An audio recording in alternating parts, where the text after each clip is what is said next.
Salut, bonjour tout le monde, je m'appelle Sandra Mouchali, j'espère que vous vous portez tous bien. Aujourd'hui dans cette vidéo, je viens partager mon point de vue sur le message que Maman Bilabel avait partagé dans l'émission de Monsieur Papi Mboma, donc sur B1, oui. Voilà, bon pour commencer, j'aimerais dire que j'aime bien Maman Bilabel. Donc ndenge nazoya boye ezate que nazoya na ndenge ya ko na loyenge non. Maman Bilabel azali icône pour Nabiso. C'est une grande dame, elle a beaucoup travaillé pour le Congo. Na banzembo na ya kitoko surtout oyo asala banzembo lokola ba bandananga na yo kakaye na sango lelo oyo tokutani tomonani nzoka zalaka boye. Donc banzembo lokola nzembo wana na banzembo ebeleni surtout asala vraiment azo représenter Congo na ndenge moko international. Donc ce que moni Maman Bilabel au moni Congo. Donc ils ont vraiment mutu moko oyo nga moko personnellement j'apprécie beaucoup. Sikoyo ndenge nazoya awa ezate que non nazoya na esprit ya mabe ou bien nazoya nanga awa na paix na kimia. Nazoya juste parce que ce qui mutu alobi eloko na ye yo o comprendre ngo na ndenge mususu ou bien au lingo challenge yango ezali mieux que challenge yango na ndenge moko ezali positif. Donc nazoya awa eza na ndenge ko finga te to nini te nga nazoya awa ko partager ba pensée nanga par rapport à makambo oyo alobaki. Ba oyo ba yebite Maman Bilabel tango alekaki l'émission ya Monsieur Papi Mboma na B1 lobaki makambo mo sur mibali que voilà mibali ezali nature na bango ya kozala na basi ebele ata soki ya bali akoki kozala na basi mususu libanda eza nature na bango soki ozali maman il faut pas osika et tout ça et tout. Biso surtout tolandaki yango bato mususu basepelaki nango bato mususu basepelaki nango te et tout ça. Donc ngai na ye juste pona pesa point de vue nanga ndenge ngai nazo comprendre makambo par rapport ya makambo ba relation surtout oyo ezo concerner mwasi na mobali surtout oyo ezo concerner bato oyo basi babalana. Mobali soki aza na ye azali na ye libre azali abali te akoki kozala na basi surtout o alingi etali na bato baza involved na relation wana. Mais soki mutu aza marié ezala ekomaka eloko un peu moins différent. Donc yango ngai lelo na ye na partager mon point de vue nanga na ye ko challenge Maman Bilabel na ndenge moko ya bien na ndenge ya kimia na ndenge ya positive. Bon voilà na ko banda ko na kutuna na question moko na ko pesa kino ba papa baza nango na poche comme ça après ata na suka ya vidéo ndi na kozongi la question wana. Soko zali papa ozana mwana na yo ya mwasi est-ce que ozana mwana na yo mwasi o amemela yo mutu na ye abiki tala mutu songole na lingi bla bla bla et puis babalani basali mariage et tout ça mwana kepa na ye na mobali na ye est-ce que okosepela soki mobali wana akomi kobima na basi mususu libanda mibale misatu to 4 yo en tant que papa surtout soki yo ozali parmi bato wana o basepelaki na message wana est-ce que okosepela? Bon question wana ba papa bozana nango na poche. Mais sikoyo pona banda challenge nanga na kotanga Bible donc verset moko biblique comme ça et pesanga et chauffer na no mutu pona pesanga moi ba information on a nango besoin pona ko partager. Voilà. Ba oyo bazali na Bible bokende na Genèse 2 21 à donc Bobandi Bokena Genèse 2 à partir à 21 de 21 à 24. Donc c'est ça naza la Bible nanga ya anglais mais na ebite sikeni nezali siko nazo tanga awa na otanga na ordinateur. Donc na otanga na français bino surtout majorité ya bato bolanda nga boyebi ke naza nanga franco anglophone. Nakola na ba pays anglophone donc mina tanga nanga na français ba oyo boy yokango na ndenge na bino boyo kama na ndenge na bino mais soko za na Bible bokende na Genèse 2 21 à 24. OK Soki nasali ba erreur awa, bo excusez nga parce que minazo linga quand même na sali fort natanga en français parce que na sala émission oyo na linga comme ça bande ko ba comprendre explication nanga oyo na kopesa na suka. To bandi. D'abord, na linga na remercier batu oyo batalaki vidéo nanga ya oyo na salaki ya sujet ya pape. Merci mingi na surtout ba oyo balandelaki yango na page nanga ministère de la libération intellectuelle botiaki ba commentaire beaucoup déjà kinga bobi singa que eza Genesis c'est en anglais oui et moi ça ba mom sous ça quand en anglais bazolo bango presque ndé moko na français donc peut-être ya mona ba Genesis jeunesse mais merci mingi na ndenge beaucoup déjà kinga parce que na singa qui effectivement que bo corriger nga et bo le biais za jeunesse donc merci Nabino. OK. To bandi. Alors l'Éternel Dieu fit tomber un profond sommeil sur l'homme, qu'il s'endormit. Il prit une de ses côtes et referma la chair à sa place. 22.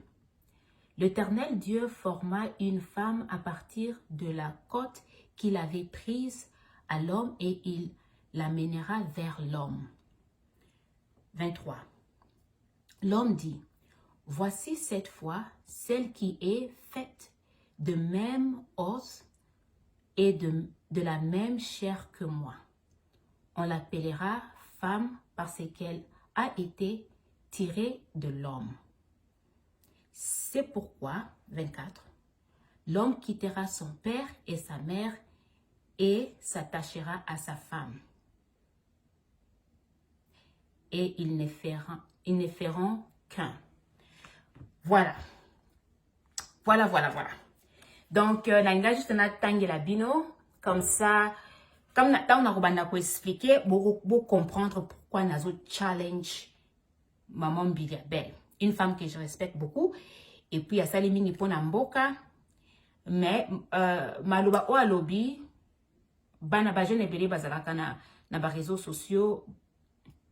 Et à moko soki toujours représenté, toujours image moko, toujours pesa ba message, surtout soki toujours populaire comme tout lokola maman Bilabel aza populaire et tout ça va te belé balandaka et soki ba message a boyekoi na mato ya bana basi oyo peut-être bazo réfléchir bien té aux ala bien té. Alors cause aza na mobali na ye parce que maman Bilabel obaki que ça bien pour na mobali cause na ba te belé akomo tika mobali na akomo kendaka libanda et tout ça zo silikate mais na fin la journée au comment na ke mobile wana afi ko memela ye ba malade tout ça eko baby stand up na bango. Donc sikoyo ngai nalingi na expliquer verset biblique oyo na tangeli bino. Oyo eza liloba nzambe. Maman Bilabel alobi la nature de l'homme. Ezali ke akoki kozala na basi ebele. Les lois akoki komela na jus d'orange, lobi, jus d'ananas, tout ça. Mais, ce qui to koti na liloba ya nzambe, nzambe mutu akela biso nyonso tout. C'est Dieu qui nous a créés. Ye mutu ayebi nature na biso. Ce qui nzambe créateur ya biso batu, ayebi si biso na Bible, que, oyo siko tozo lobela makambo ya batu, oyo baza marié. Tozo loba makambo ya batu, oyo, baza ba single te que non nana abala na itaza na free akuki kokende kozana basi news to alingi mais soki tozolo la makambo ya basi oyo baza marié nzamba yebisi biso que soko poni mutu na yo ezaka ka ye mutu il faut azala mutu na yo parce que eza ye mutu awuti na chair na yo na côte eza côte na yo eza ouais. Donc, c'est ça. On a expliqué na lingina bandandeni pourquoi ndenge na tangi na livre na livre en Zambé donc na Bible. Ce qui vous montre bien ezali bien détaillé. Nzamba lobi que moi si azwamaki à partir ya mobile. Et puis, tant que albi a lalisi mobali, et puis azui, a longoli parti à mobile, a lobi ango bien moko. Na ifona lukango. A lobi moko za kinini.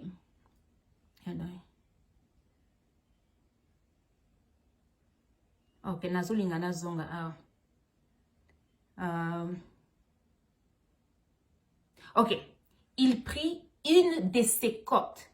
Donc, Nzambe azui moko ya côte ya mobali. Azui moko. Bible yebisi biso te que Nzambe azui misatu, ba côte misatu. Asali basi misatu pona bazala pona mobali wana te. Alobi te que Nzambe azui ba côte 5, to 4, to 6 te. Alobi que azui juste côte moko. Et puis asali yango ekomi asali yango pona akoma mwasi et puis akomi mwasi pona mutu wana. Donc lelo bandeko na ngina yebisa bino que lelo tango maman Bilabel alobi eza nature ya bibali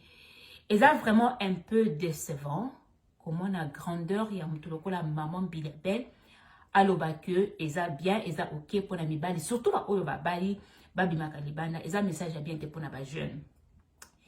Bible ezolakisa biso que soki mutu abali ezali mutu efo kaka azala na mwasi moko. Parce que tango ozobala oyebi ke mutu oyo otrouve yende mutu azali kote na yo. Siko eloko nalingi naloba ezali na mikolo oyo pourquoi toza na désordre na makambo ba relation. Le loba mariage, le ba divorce, le loba nini banini. Problème ekoti na mokili parce que normalement ndenge nzamba kela mokili mobali nyonso efoza na mwasi moko oyo bazo se compléter na ndenge moko ya 100%. Mais ndenge ezali boye eza parce que bato ezala mwasi ezala mobali bazo balana 100% koyeba ki est-ce que mutu oyo eza mutu na ngai. Tango Nzamba lobi côte ya ba côte ya mobali veut dire eza tozota il faut totala ngona ndenge physique te eza côte boye na non totala ngona ndenge un peu spirituel elingi koloba eza lokola partir ya âme ya mutu wana. Donc soki lelo yo lingi kobala ozotala mwasi oza mobali ozotala mwasi il faut koluka ko se reconnaître un peu na mwasi wana. Soko ozomimona un peu na mwasi wana peut-être makambo mwasi wana salaka peut-être babiloko moko mususu oyo eza na mwasi wana eza aussi un peu na yo okomona que eza un peu bino mibale soki bo fandi ensemble boko se compléter parce que biloko mususu ozo parce que ça moi si à salami na partie à mobile il faut mobile ce quoi à reconnaître moi si il faut reconnaître que oyo zali mutu nanga mais ndenge zala boye tozo mona bato bazo balana parce que peut-être moi c'est zaki toko azana aspect moko boye mobile alingi moi si juste parce pour la beauté nae yango zo mona ba fandi bane buke et puis ma libala wana ekufi pourquoi parce que après moi so na ye kokola et puis beauté wana eza sous bien te mobile abi ake koluka moi si mususu ya kitoko donc c'est yango siko tozo baby sa basi ya bato parce que ezo continuer ezo kende que non mutu oyo abali mutu oyo il fallait za la mutu mususu siko mutu mususu wana pe ake abali mutu mususu parce que mutu na yasi azwamaki donc ozo mona que désordre eye kokota na mokili parce que bato bazo bala bato oyo za bango te bazo bala bakoti na bango te yango na vie il faut kozwaka temps avant bala ozui temps vraiment koluka mwasi oyo ozomona ke mwasi wana yango bato mususu je pense awana na anglais bato lobaka soulmate na bamboka mususu na balba âme sœur soni na ebite mais en anglais to lobaka ba soulmate ozomona mutu moko vraiment soko tali ozotala makambo na obike mutu aza mpe lokola yo na makambo mususu. Il faut pas quand on a une physique, oui, bah attraction physique est à nango, mais il faut qu'on t'a un peu en dehors ya makambo eza physique, qu'on t'a vraiment na kati, qu'on compte na kati, vraiment qu'on t'a na kati na bike mutoyo, et l'oko asala, et l'oko azali, et l'oko azabwe, ozo mona que ezo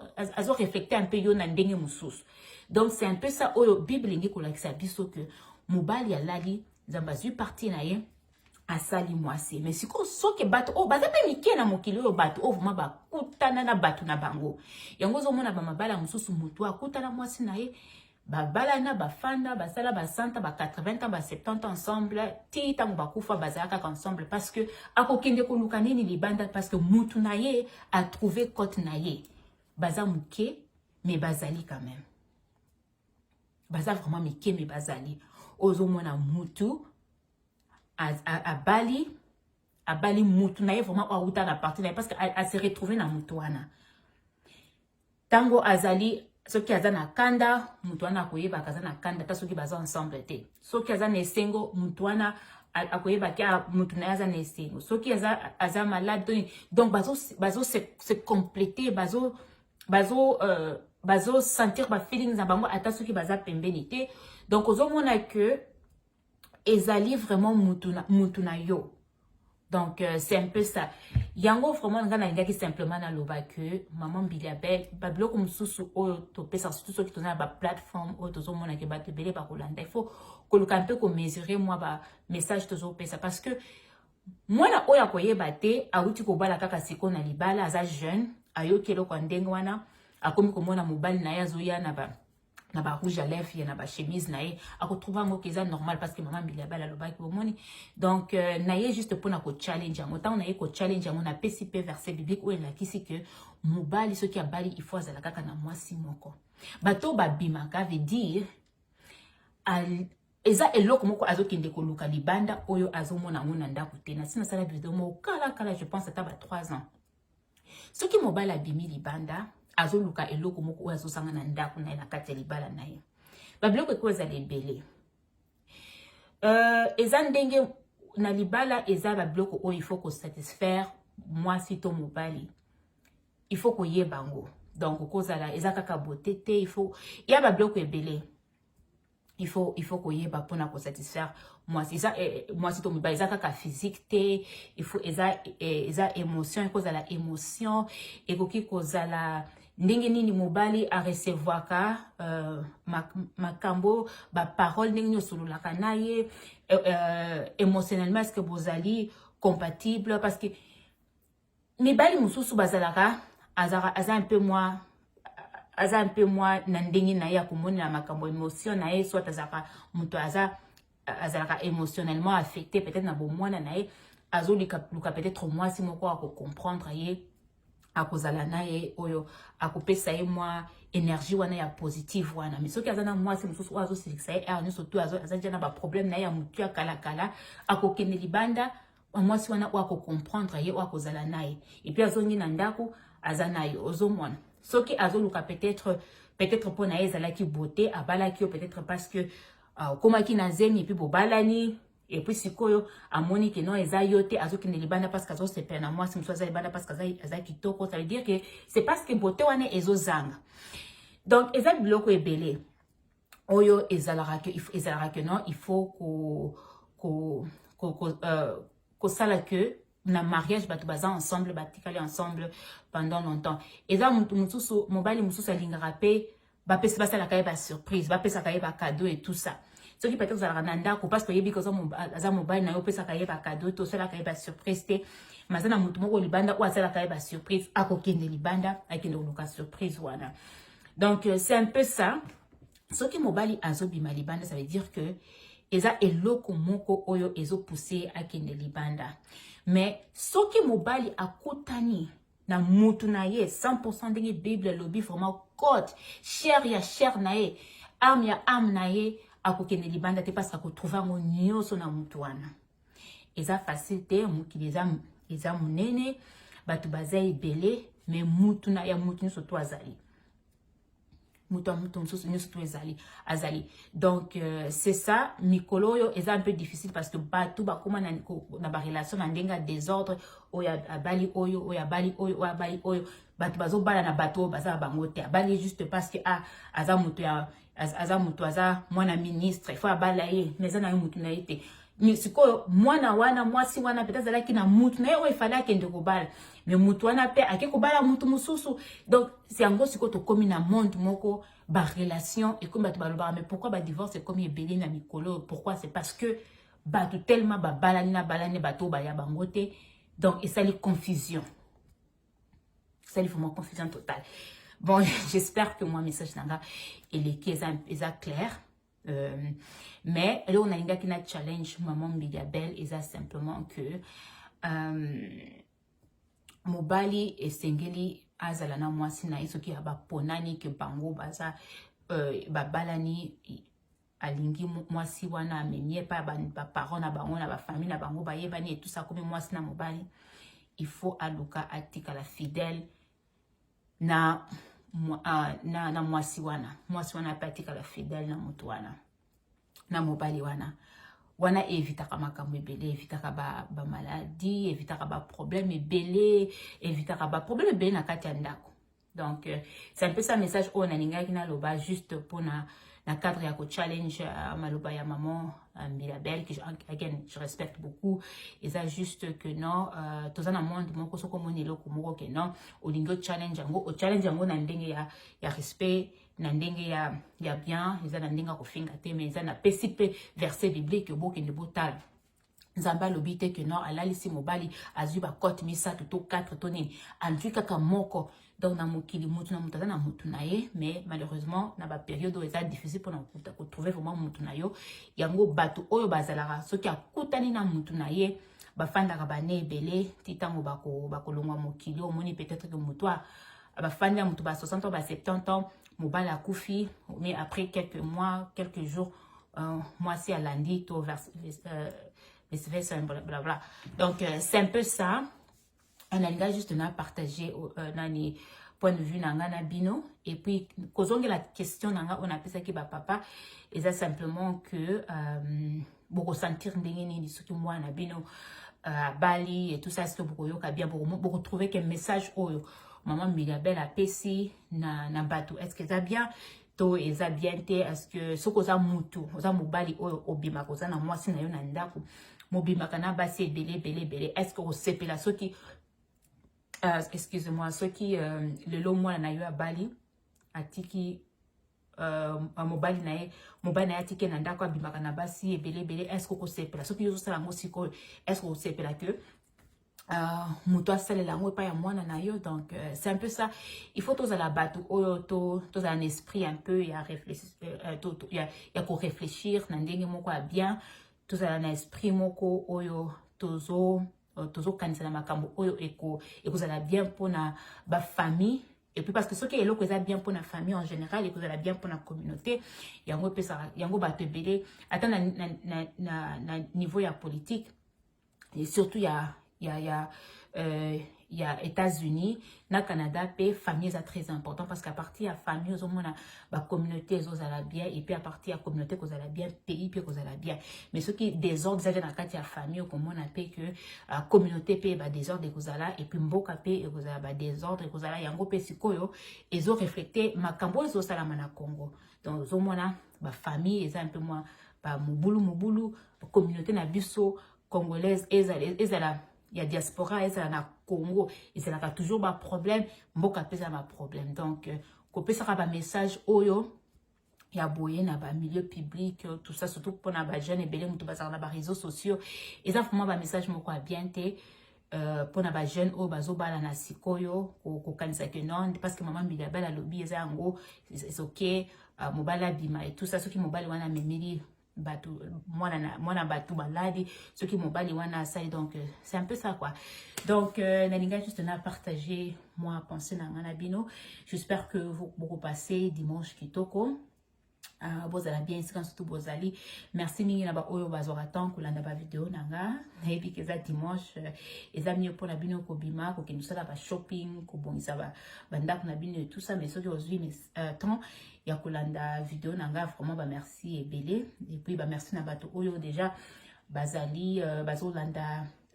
ba vidéo nanga na ministère de la libération intellectuelle na bato oyo bazo bakisa moi ba commentaires et tout ça et surtout les très bien tout tika na moi ba conversation wana et puis total ndeni ni mokili ezokende merci ezanga ndeko na bino Sandra Mushali merci vous allez bien au revoir.